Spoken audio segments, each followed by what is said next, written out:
تیسری بات مدارس کی آمدن کے حوالے سے، تو بالعموم ہمارے ہاں ایک ہی طریقہ ہوتا ہے، چندے سے اور ڈونیشن سے۔ ہماری کوشش ہے کہ جو مدارس ہمارے بورڈ کے ساتھ ملحق ہیں وہ اپنی آمدن کے 4 ذرائع اختیار کریں۔ اس میں سب سے پہلا ذریعہ وہ بچے جو اپنے اخراجات خود برداشت کر سکتے ہیں، ان کو اس کا پابند کیا جائے کہ وہ اپنے اخراجات دیں۔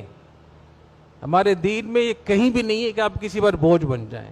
ایک ہی گھر سے 3 بچے، 2 بچے اسکول جاتے ہیں، 1 بچہ مدرسے میں آتا ہے۔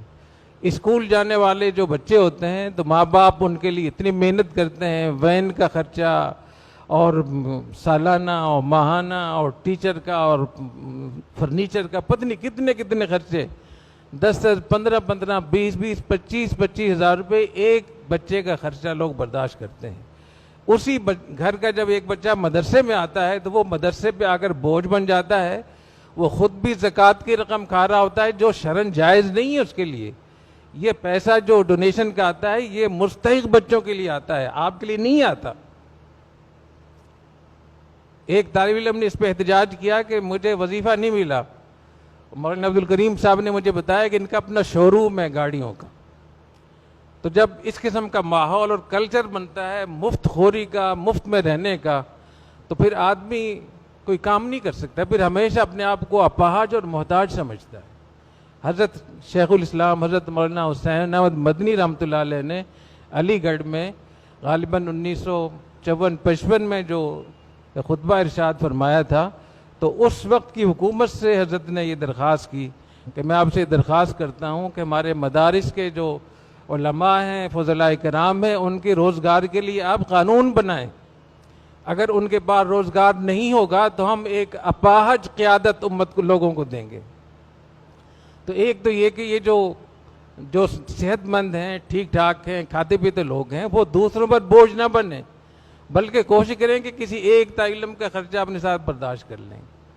تو جب آپ اس پہ سروے کریں گے مدرسے میں، ہم نے اس کے سروے کیا تو جامعۃ الرشید میں 40% بچے وہ تھے جو خود زکوٰۃ ان پہ واجب تھی، ان کے لیے زکوٰۃ کا پیسہ استعمال کرنا جائز ہی نہیں تھا، لیکن وہ بھی بوجھ بنے ہوئے۔ تو ابھی جامعۃ الرشید میں الحمدللہ اس کا اہتمام کیا جا رہا ہے، اور جامعۃ الرشید میں ماہانہ 1 کروڑ روپے فیس کی مد میں ملتا ہے، تو 12 کروڑ روپے تو فیس کی مد میں وہاں سے دے رہے ہیں، اور یہ ہم نے ان کو بتایا تو ہو رہا ہے۔ تو میں آپ سے درخواست کروں گا کہ اپنے مدارس میں اس کی چھٹائی کریں، اس کی تحقیق کریں، جو بچے کھاتے پیتے ہیں ان کو بتائیں کہ آپ اپنا خرچہ خود برداشت کریں۔ جب مدرسے پہ خرچہ زیادہ بڑھتا ہے تو مدرسے کی تعلیم کی کوالٹی گر جاتی ہے، اساتذہ کی تنخواہیں رہ جاتی ہیں، اور پھر محتمم سارے اپنے کام چھوڑ چھاڑ کے اسی مانگنے میں لگا ہوا ہوتا ہے۔ دوسری چیز ہے مدارس کے پاس انڈاؤمنٹ اور اوقاف ہونے چاہیے۔ نبی کریم صلی اللہ علیہ وسلم نے سب سے پہلے 7 باغ تھے آپ کے جو آپ نے وقف فرمائے، تو ہمیشہ مسلمانوں کی بڑی بڑی زمینیں اوقاف کی ہوتی تھیں۔ تو بہت سارے لوگ ہیں جو اپنا کوئی گودام دینا چاہیں گے، زمین دینا چاہیں گے، باغات دینا چاہیں گے کہ ان کا بنگلہ ہوگا۔ بہت سارے لوگ اپنے والدین کے ایصال ثواب کے لیے زمین وقف کرنا چاہتے ہیں، یا اس کا کوئی ایک حصہ وقف کرنا چاہتے ہیں، یا کوئی فیکٹری وقف کرنا چاہتے ہیں، فیکٹری کے کچھ شیئر وقف کرنا چاہتے ہیں، دینا چاہ رہے ہیں۔ تو جب اس دروازے کو آپ کھولیں گے تو آپ کا بہت بڑے اخراجات کا حصہ یہاں سے پورا ہوگا، لیکن اس کے لیے قانونی چیزوں کا اہتمام کریں۔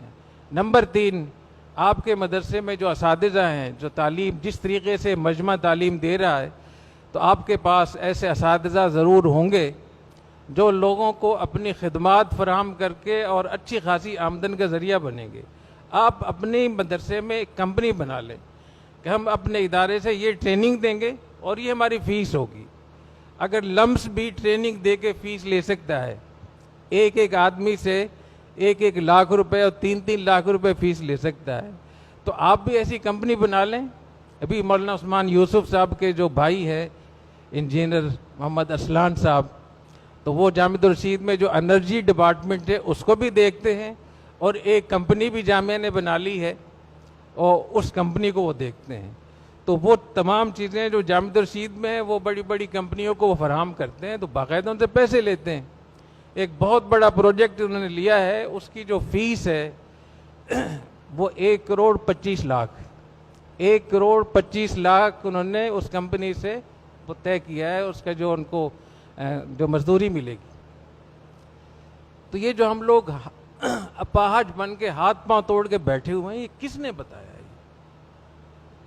آپ بہت کام کر سکتے ہیں. خود قرآن مجید کی تعلیم اگر آن لائن آپ پڑھانا شروع کر دیں، پوری دنیا میں ایسے لوگ موجود ہیں جو آن لائن آپ سے پڑھنا چاہیں گے، درس نظامی پڑھنا چاہیں گے، بڑی بڑی چیزیں آپ سے پڑھنا چاہیں گے.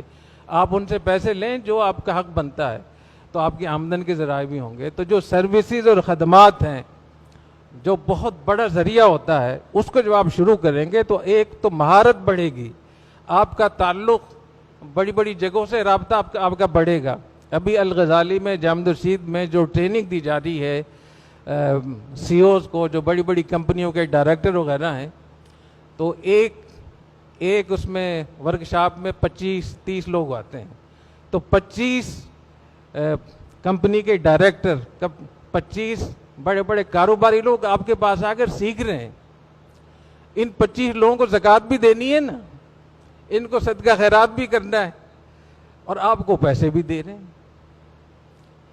تو اس طریقے سے بہت سارے ایسی خدمات ہیں جو اللہ نے آپ کو ان کی صلاحیت دی ہے، مہارت دی ہے، اور اس معاشرے کو آپ دے سکتے ہیں. اس ایسے معاشرے کو جو اس وقت میں ایک تباہی کی طرف جا رہا ہے. اور جب لوگ آئیں گے، بہت سے لوگ لمس بھی کرواتا ہے ورکشاپ، الغزالی بھی کرواتا ہے، لیکن الغزالی کی ورکشاپ میں ڈاکٹر جاوید عبدالغنی صاحب ہیں، ڈاکٹر ذیشان صاحب ہیں، ڈاکٹر رؤف ملک صاحب ہیں، جو اس سے بھی بہتر پڑھائیں گے، ساتھ میں اخلاقیات بھی سکھائیں گے، آپ کے نظریات کو بھی ٹھیک کریں گے. تو آپ کا جو فائدہ وہ ڈبل ہو جائے گا. تو اس لیے میں آپ سے یہ بھی درخواست کر رہا ہوں کہ اپنے آپ کو نہ تنہا سمجھے. یہ پاکستان بہت بڑا ملک ہے، بہت عظیم ملک ہے. یہاں لوگ اسلام کو پسند کرتے ہیں، لوگ مایوس ہیں، آپ کا انتظار کر رہے ہیں. تو اپنے مدرسے سے سروسز اور خدمات شروع کریں، یہ بھی آپ کا اور 14 ذریعہ ڈونیشن اور عطیات کا ہے. تو 4 طریقوں سے پھر مجمع میں تو ہم نے اس کا بھی طے کیا کہ دونوں تعلیمات ساتھ ساتھ ہوں گی.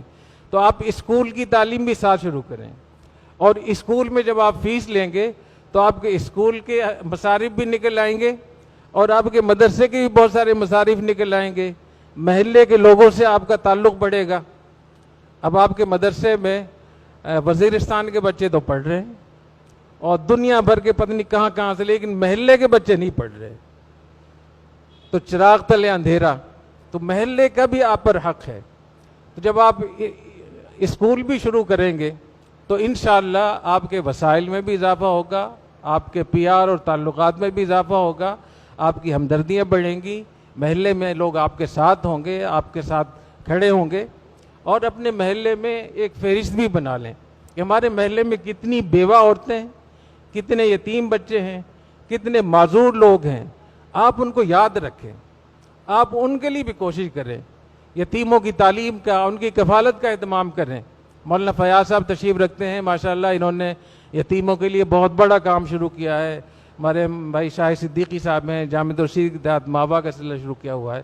تو آپ کے پاس اپنے محلے کے جو معذور لوگ ہیں، غریب لوگ ہیں، یتیم ہیں، بیوہ عورتیں ہیں، ان کی فہرست ہونی چاہیے.